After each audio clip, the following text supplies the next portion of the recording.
Assalamualaikum warahmatullahi wabarakatuh. A'udzubillahi minasyaitonirrajim. Bismillahirrahmanirrahim. Alhamdulillahirabbil alamin. Allahumma shalli ala sayyidina Muhammadin nabiyyi rahmah wa syafi'il ummah muballighil fuadi wa risalah wa ja'alna wa ashabar ruqyah hadhil ummah marzuqina bisihhati wassalamah wa sa'adah wa rabiqah fid dini wa dunya wal akhirah wa ala alihi wa sahbihi wa barik wasallam. Perkenalkan, nama saya Muhammad Abdul Karim. Pada kesempatan kali ini kita akan sedikit membicarakan tentang radikalisme. Di Indonesia sendiri kita mengingat masa-masa zaman-zaman dulu, zaman-zaman tahun-tahun yang sudah berlalu, ketika masa-masa setelah masa-masa reformasi. Ada banyak organisasi-organisasi yang membentuk diri, atau bisa dikatakan organisasi-organisasi yang mereka berdiri dengan cara dan dengan teknik yang berbeda-beda.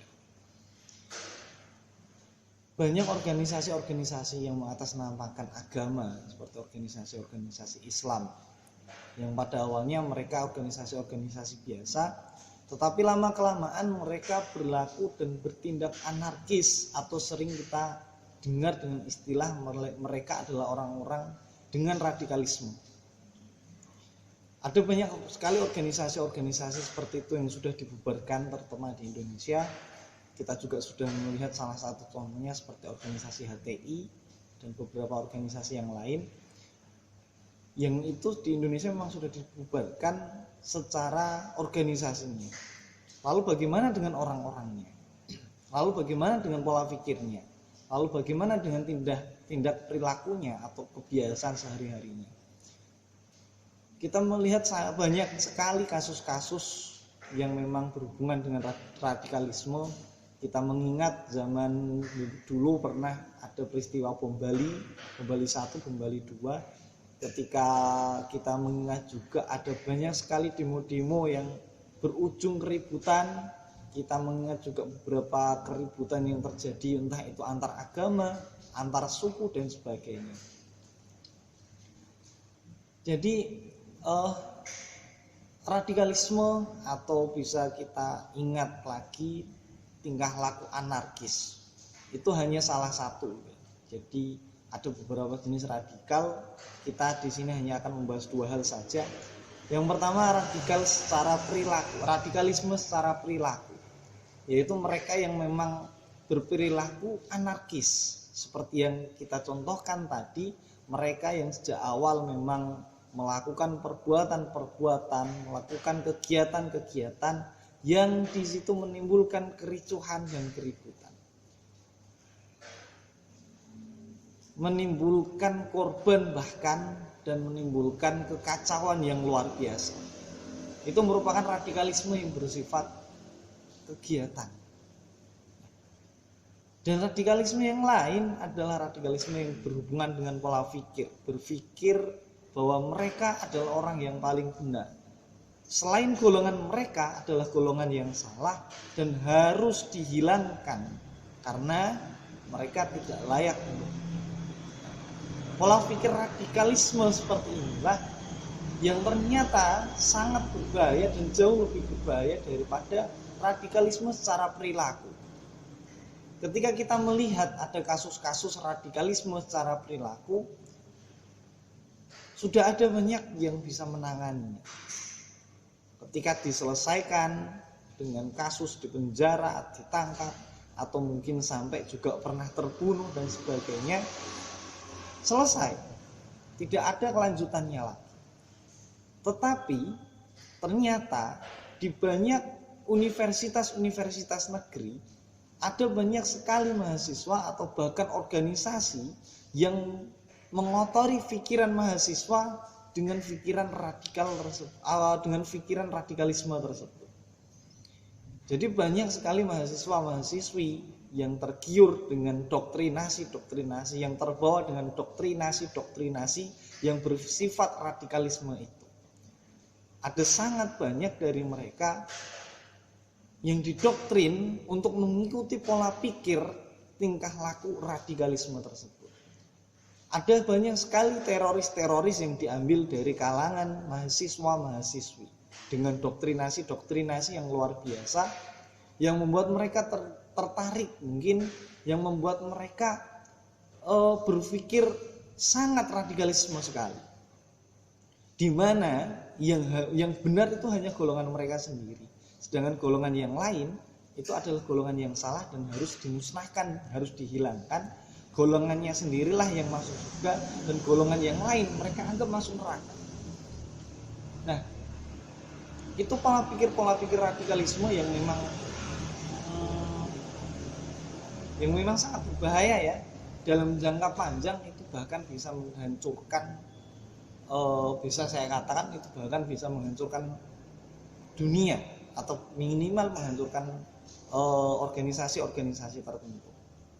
Nah, di Indonesia sendiri sebenarnya perilaku yang bersifat atau yang terlihat sangat radikalisme itu tidak jarang terjadi. Tetapi memang tidak di semua tempat ada beberapa tempat yang memang sangat mencolok. Bahkan dari sisi rasisme semakin lama menjadi radikalisme dan seterusnya. Perilaku dan pola pikir radikalisme ini harus dibendung.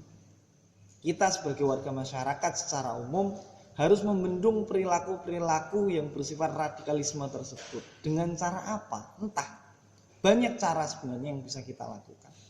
Ketika kita berpikir tentang radikalisme secara perilaku, kita coba berpikir radikal juga. Atau kita berpikir sebabnya apa, penyebabnya apa. Kenapa mereka bisa berperilaku seperti itu? Kenapa mereka bisa berbuat seperti itu? Kita coba cari informasi, kita coba cari hal yang membuat mereka melakukan hal itu. Ya, memang itu semua berasal dari pola pikir yang sangat radikalisme. Dari pola pikir kemudian dilakukan dengan perbuatan. Coba kita dari perbuatan itu yang harus kita lakukan, yang bisa kita lakukan apa? Kita melihat lingkungan sekitar, kita melihat keadaan sosial dan orang-orang pendatang maupun orang-orang yang pernah keluar. Karena biasanya orang-orang yang bertindak radikalisme itu adalah orang-orang yang keluar dari daerah tersebut.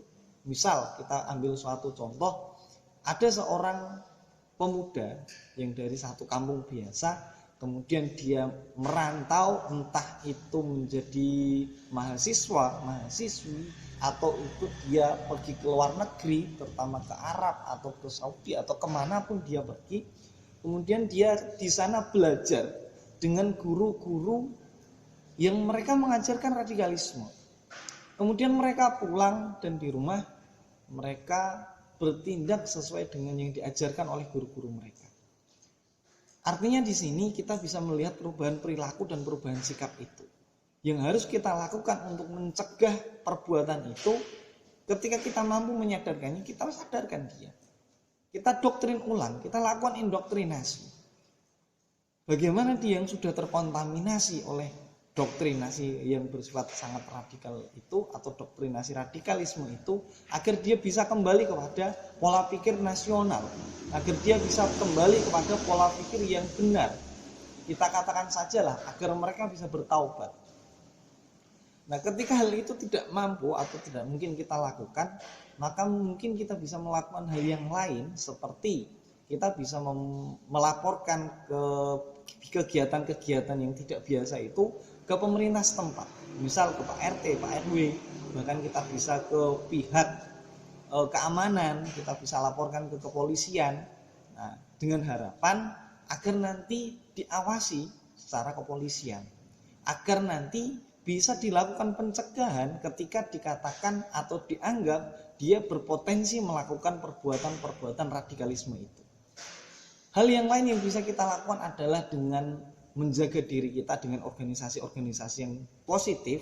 Seperti kita lihat di Indonesia sendiri, organisasi yang sangat luar biasa besar, organisasi yang sangat luar biasa fanatik terhadap NKRI, organisasi yang sangat menjunjung tinggi kemanusiaan, organisasi Ansor misalnya, organisasi yang ada di Nahdlatul Ulama, kita bisa mengikuti di Ansornya, mengikuti di Bansernya, atau mungkin teman-teman yang masih pelajar, yang usianya di bawah 27, bisa mengikuti di IPNU-nya, Ikatan Pelajar Nahdlatul Ulama. Kenapa? Karena di kegiatan-kegiatan itu akan membuat kita memiliki, bisa saya katakan memiliki link-link tertentu, memiliki komunitas yang solid. Ketika ada sesuatu yang berbau-bau radikalisme, kita bisa menghadangnya dengan menggunakan organisasi yang kita miliki. Saya pernah, atau kami di salah satu desa yang ada di Bansri, sebut saja katakanlah di suatu desa, ada beberapa orang yang dia berperilaku menurut masyarakat setempat, dia berperilaku tidak sesuai dengan kebiasaan yang dilakukan di masyarakat tersebut.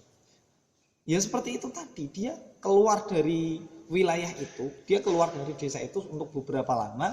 Di sana dia belajar dengan orang-orang dengan pola pikir yang berbeda, kemudian dia kembali membawa ajarannya.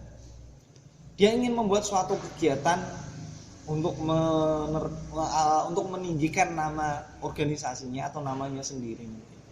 Dan ketika itu Ansor bersama IPNU, EPPNU dan Nahdlatul Ulama melakukan pencegahan kegiatan tersebut secara formal, melakukan penyebaran sejenis angket atau bisa dikatakan pernyataan tertentu yang menyatakan kami tidak menerima adanya kegiatan tersebut. Berupa lembaran-lembaran kita ajukan ke pemerintahan dan pihak keamanan. Secara aksi, ketika kami menganggap bahwa mereka masih nekat untuk mengadakan kegiatan itu, akhirnya kami berkumpul. Bukan untuk demo, tetapi kami berkumpul di suatu masjid ketika itu, dan kita berdiskusi juga dengan pihak keamanan juga, ada beberapa polisi yang hadir untuk membahas kemungkinan yang akan terjadi. Hanya dengan kita melakukan itu, mereka yang berencana mengadakan kegiatan itu sudah mundur. Mereka tidak jadi untuk melanjutkan kegiatan mereka. Mereka tidak jadi untuk melakukan kegiatan yang menurut kami itu kegiatan yang cukup berbahaya. Nah, dengan kita mengikuti organisasi-organisasi yang positif ini, seperti Ansor, Banser, IPNU, PPNU dan sebagainya, kita juga terhindar dari terkontaminasinya kita dengan perilaku radikal. Karena apa? Kita tidak memiliki banyak waktu yang kosong, kita tidak memiliki banyak waktu yang luang. Kita bisa aktif di organisasi, kita bisa lebih banyak melakukan kegiatan-kegiatan positif, kita bisa lebih banyak melakukan kegiatan-kegiatan yang bermanfaat untuk diri sendiri ataupun untuk orang lain. Itu bisa kita lakukan sebenarnya.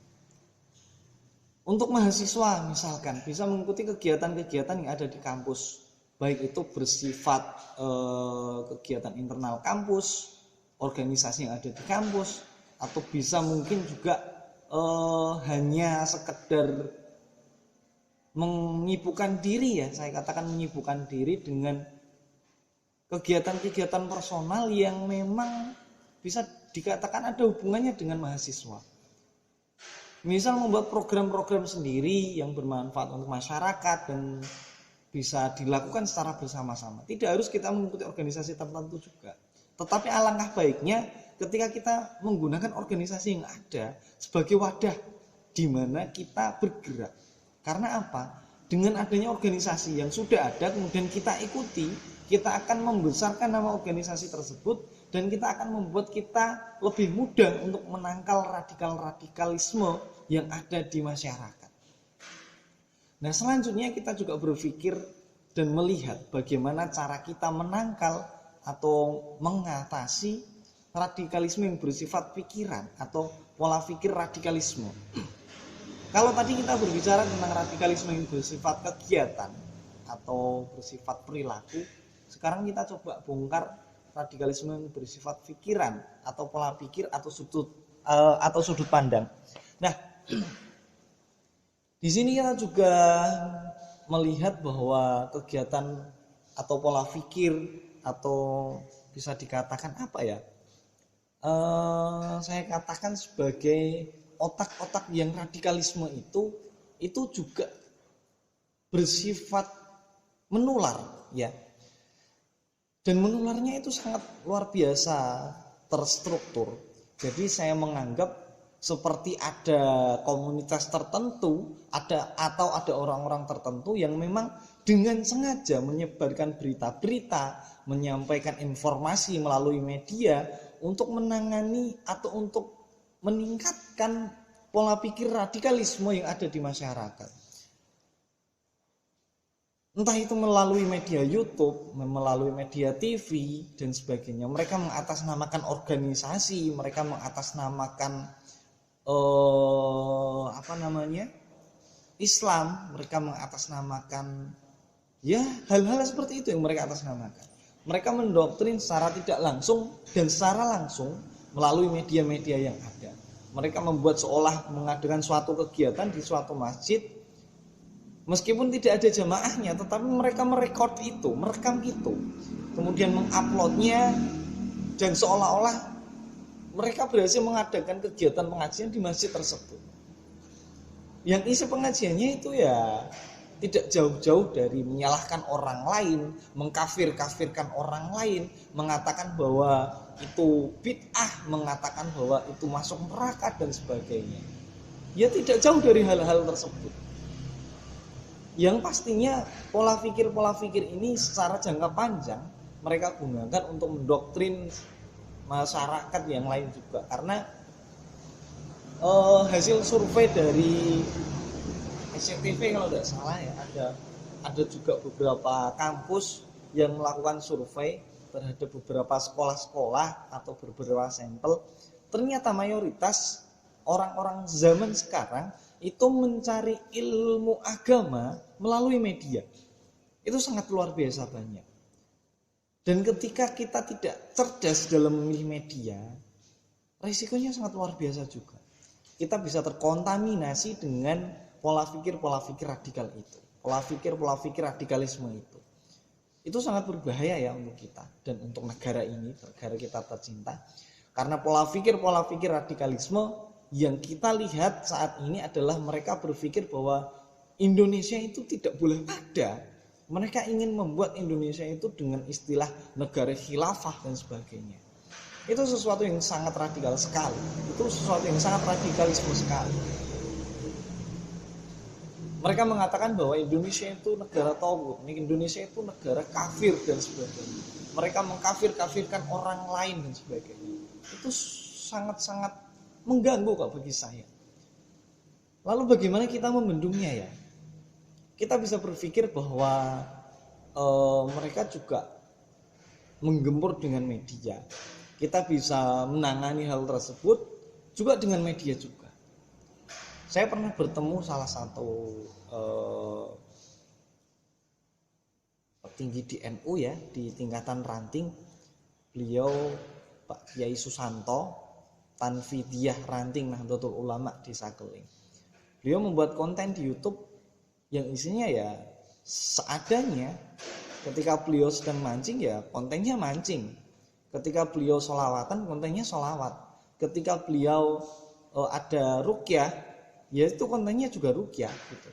Jadi tidak menggunakan konten khusus untuk mengisi YouTube-nya. Karena apa? Tujuan utamanya adalah tujuan dakwah. Tujuan utamanya adalah tujuan dakwah. Nah, kenapa tujuan dakwah?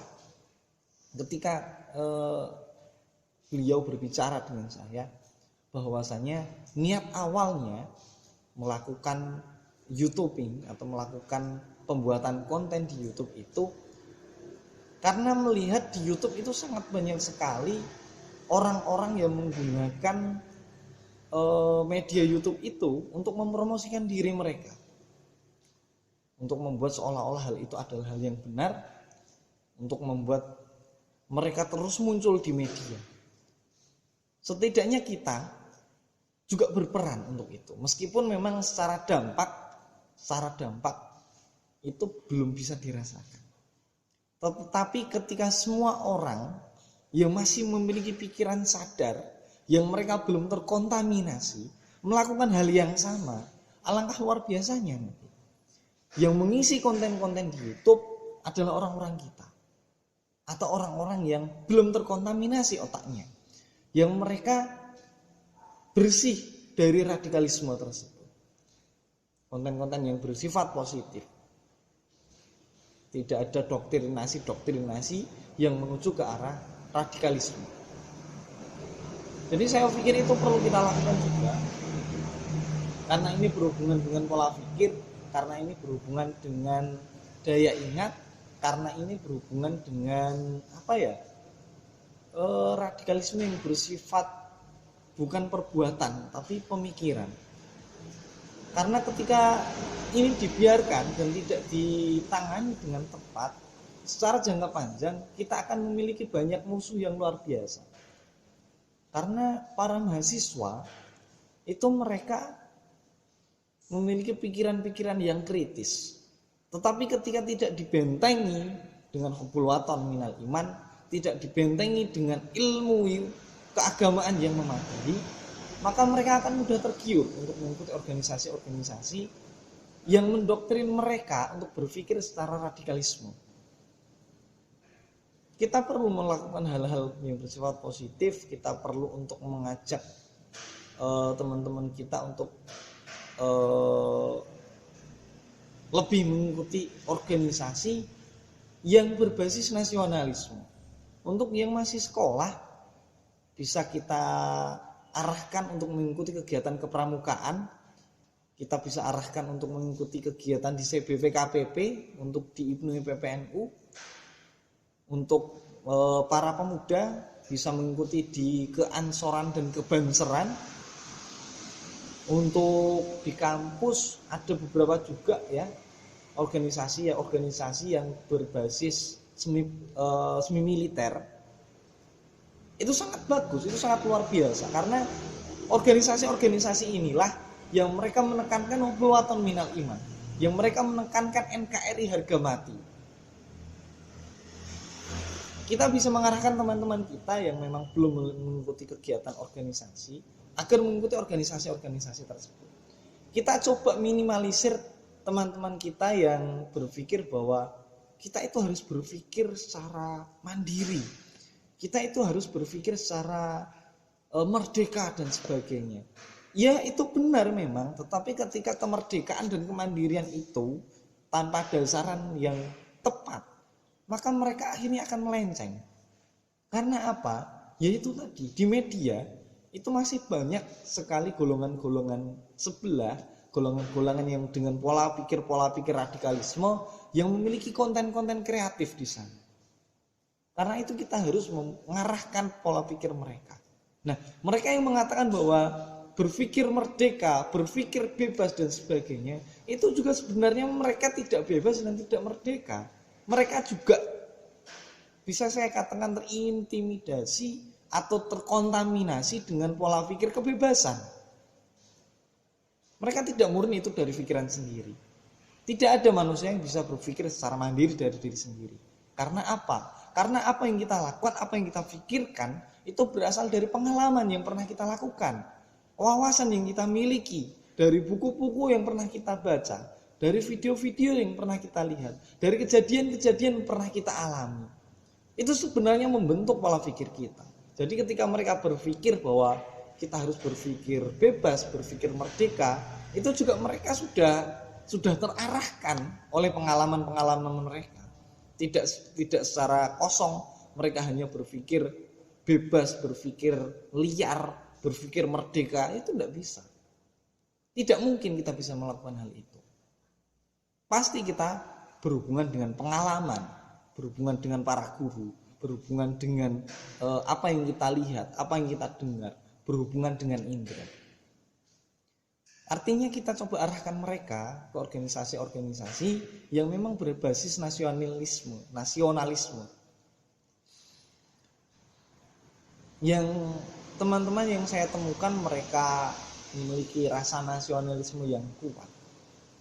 Itu mereka yang mengikuti organisasi-organisasi kemanusiaan, organisasi-organisasi semi militer, organisasi-organisasi yang ada di bawah naungan kepolisian seperti Bayangkara, Saka Bayangkara ya, atau organisasi-organisasi yang di bawah naungan kemiliteran.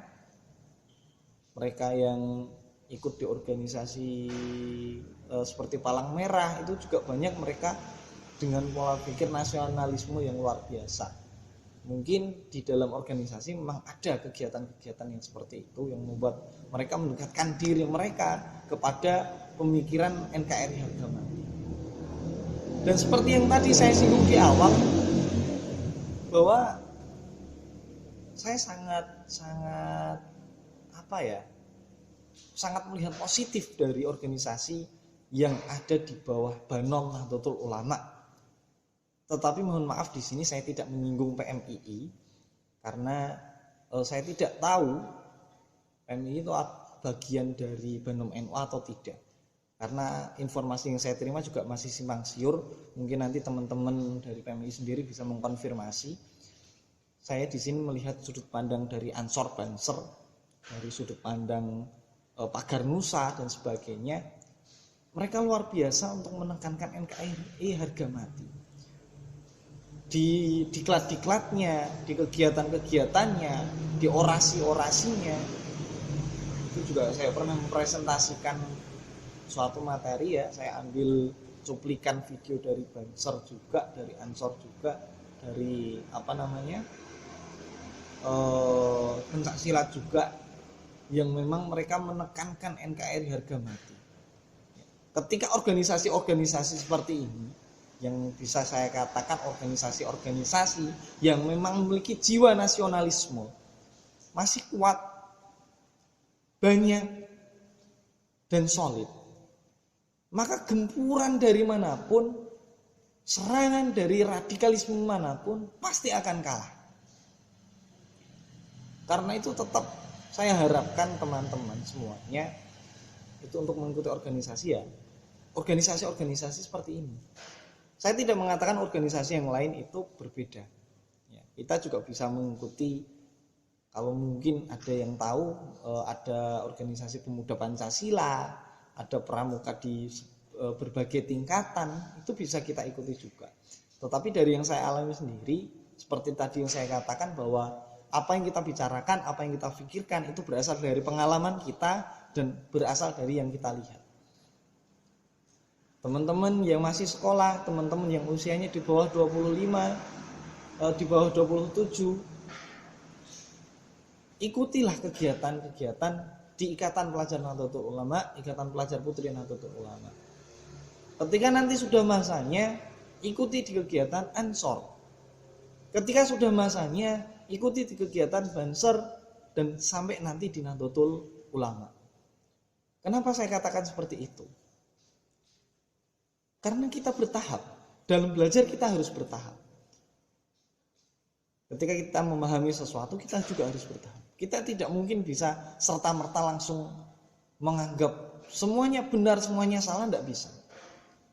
Seperti di organisasi, seperti di Banser tadi, ketika kita mengikuti dari IPNU, dari tingkatan ranting, tingkatan anak cabang, sampai tingkatan cabang satu kabupaten, kemudian kita turun lagi di Ansor di tingkatan ranting, ketika kita bisa mengamalkan pengalaman-pengalaman kita yang sudah di tingkatan tinggi tadi, di tingkatan ranting lagi, saya kira itu sangat bermanfaat. Kita bisa lebih mengkoordinir secara luas, kita bisa lebih mengatasi radikalisme itu secara lebih intens. Berbeda dengan teman-teman kita yang belum berorganisasi, tiba-tiba masuk ke dalam Ansor. Sama, ketika kita di kampus, ketika mengikuti organisasi yang ada di kampus, tanpa ada pengalaman ketika zaman sekolah, di SMA, MA mungkin, di SMK mungkin, kegiatan IPNU komisariat, kegiatan OSIS, kegiatan pramuka, ketika kita sudah ada pengalaman, dan mereka yang belum ada pengalaman, mereka akan memiliki output dan kegiatan yang berbeda di kegiatan nanti, di kampus nanti, di organisasi-organisasi nanti. Jadi seperti itu, kita juga harus bertahap dalam belajar. Mungkin itu yang mampu saya sampaikan, banyak tidak nyambungnya ya. Intinya kita lakukan cara apapun yang bersifat positif untuk menangkal radikalisme, untuk menghilangkan radikalisme, dan untuk mempertahankan negara kesatuan Republik Indonesia. Dari saya cukup. Wal afu minkum wallahu wafiq ila aqwamit thoriq. Wassalamualaikum warahmatullahi wabarakatuh.